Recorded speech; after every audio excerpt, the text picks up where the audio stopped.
नमस्कार दोस्तों, मैं अंकुर उपाध्याय स्वागत करता हूं आप सभी का आपके अपने YouTube channel share market analysis में। दोस्तों, बाजार में एक अच्छी खासी गिरावट आते हुए दिख रही है और Nifty starting of the day अभी 10 बज रहे हैं, 45 मिनट बाजार खुले हुए हैं और 160 पॉइंट्स की करेक्शन आ गई है। ये कहानी शुरू हुई दोस्तों फ्राइडे नीचे गया बाजार, बहुत खराब लग रहा था। हमने आपसे कहा कि टेंशन मत लीजिए, ये जो गिरावट है फंसाने की साजिश कोशिश है, बाजार ऊपर आना चाहिए, बाजार के लिए कुछ नेगेटिव है नहीं, बेफिजूल गिर रहा है बाजार ने उछाल मारा भी दोस्तों, सेम डे ही मार दिया। हालांकि मेरी उम्मीद उतनी सेम डे की नहीं थी, मैं मिड जनवरी तक की बात कर रहा था और निफ्टी ने एक दमदार ब्रेकआउट दिया 24,750 के ऊपर।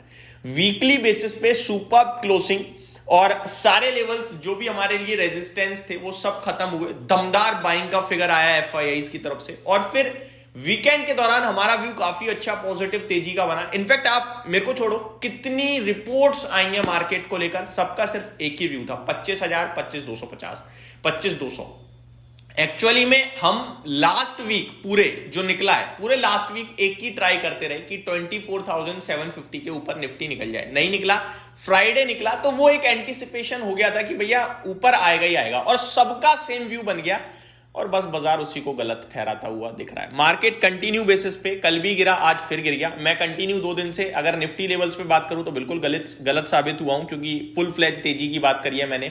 अपने व्यूअर से कहा कि अपने स्टॉक्स को मत बेचना, लेकिन अगर आप स्टॉक्स की तरफ नजर डालें तो एक्चुअली में हम ठीक है, स्टॉक्स में कोई खास गिरावट नहीं आई। कल से लेकर आज तक निफ्टी 24,800 से 24,500 आ गया, 300 पॉइंट टूट गया। क्या स्टॉक्स 300 पॉइंट जितना गिरे हैं? बिल्कुल भी नहीं गिरे, मुझे तो कहीं से कहीं तक नहीं दिख रहा। कल मिड कैप और स्मॉल कैप पौन परसेंट ऊपर बंद हुए हैं, आज भी मिड कैप और स्मॉल कैप अभी हरे निशान में ही है। जिस हिसाब से निफ्टी 160 पॉइंट ऊपर है, मार्केट ब्रेथ कुछ खराब नहीं है इतनी। 980 शेयर्स पॉजिटिव है, 1,350 नेगेटिव है और सुबह ये संख्या उल्टी थी, यानी हरे शेयर्स काफी ज्यादा थे, गिरने वाले कम थे। अभी मार्केट में थोड़ा शार्प फॉल हो गया तो थोड़ा सा पलट गई है सिचुएशन, लेकिन स्टिल अभी भी 980 शेयर्स एनएससी पे पॉजिटिव है, तो कुछ खराब नहीं है। मीडिया रियलिटी 1% ऊपर है, फार्मा हरे निशान में, बाकी financial services, energy, Nifty, bank, FMCG, IT, metal, ये सब थोड़ा नीचे देखने को मिल रहे हैं। अब यहां से आगे का व्यू क्या दोस्तों, उससे पहले मैं एफआईडीएस का डेटा बताना चाहूंगा। कैश मार्केट में तो कुछ नहीं करा कल एफआईडीएस ने, लेकिन फ्यूचर्स में कल 4,500 करोड़ का बेच दिया है। तो ये थोड़ा सा प्रॉब्लम है कि एक दिन आप खरीद रहे हो, एक दिन आप बेचकर चले गए। तो फ्यूचर्स में इन्होंने फ्राइडे दबाकर बाइंग करी थी, लेकिन कल 4,500 करोड़ की बिकवाली कर दी है। अब अगर मैं इसको डिटेल में देखूं तो फ्यूचर इंडेक्स जो है इन्होंने जो बेचा है वो 910 करोड़ का है और फ्यूचर स्टॉक 3,500 करोड़ का। तो स्टॉक स्पेसिफिक ये प्रेशर बना रहे हैं इंडेक्स पे, डायरेक्ट इंडेक्स को शॉर्ट नहीं कर रहे हैं। तो स्टिल व्यू अभी भी दोस्तों मुझे लगता है आपको पॉजिटिव ही रखना चाहिए। अब आप कहोगे भाई क्या पॉजिटिव, बाजार नीचे जा रहा है, आप पॉजिटिव, स्टॉक्स तो नहीं गिर रहे ना। हम कौन सा कॉल और पुट में काम करते हैं जो हमें निफ्टी के गिरने से फर्क पड़ेगा?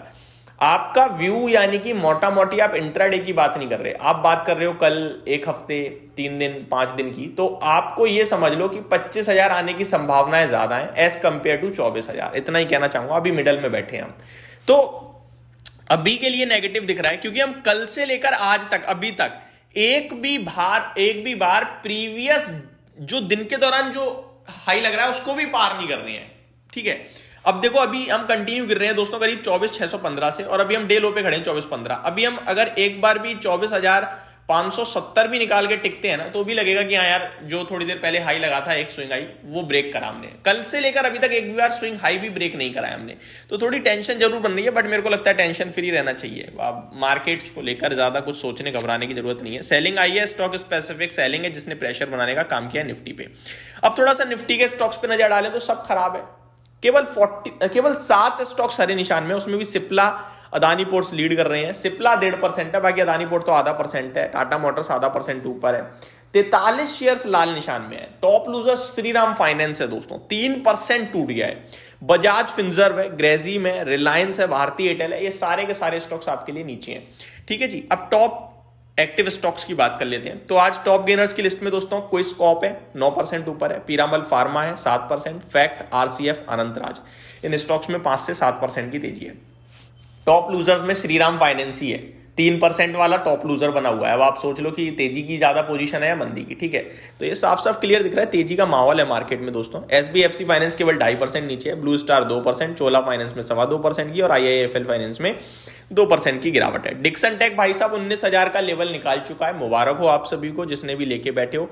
टर्नओवर कोई खास अभी तक हो नहीं रहा है, सबसे ज्यादा डिक्सन में ही हुआ है, 584 करोड़ का टर्नओवर हुआ है। हालांकि बाजार खुले हुए भी अभी कोई ज्यादा समय नहीं हुआ है। कुछ स्टॉक स्पेसिफिक एक्शन चल रहा है, एक बार आपको रिपीट कर देता हूं। कल ग्रेविटा, मैंने 8 स्टॉक्स कवर करे थे, जहां मैंने ग्रेविटा को कवर किया था। मैंने कहा 2200 रुपए पे QIP हो रहा है, 2300 रुपए तो बनता है भाव, 2350 हो गया है दोस्तों, 5.5% ऊपर है। और इसमें कोई खरीदने की राय नहीं दी थी, मैं ये नहीं कहूंगा टारगेट डन फन, बस मैंने आपको बोला था कि ऊपर आने की संभावना है, क्योंकि जब भी QIP होता है तो वो क्या है कि आपके लिए बेस बन जाता है, सपोर्ट बन जाता है, फिर वो ऊपर चला जाता है। काफी सारे स्टॉक्स खबरों के दम पर एक्शन में आते हुए दिख रहे हैं, जिनके बारे में हम दिन के दौरान कवर करेंगे। अभी के लिए सिर्फ इतना ही। Thank you so much for watching this video. Have a great day guys.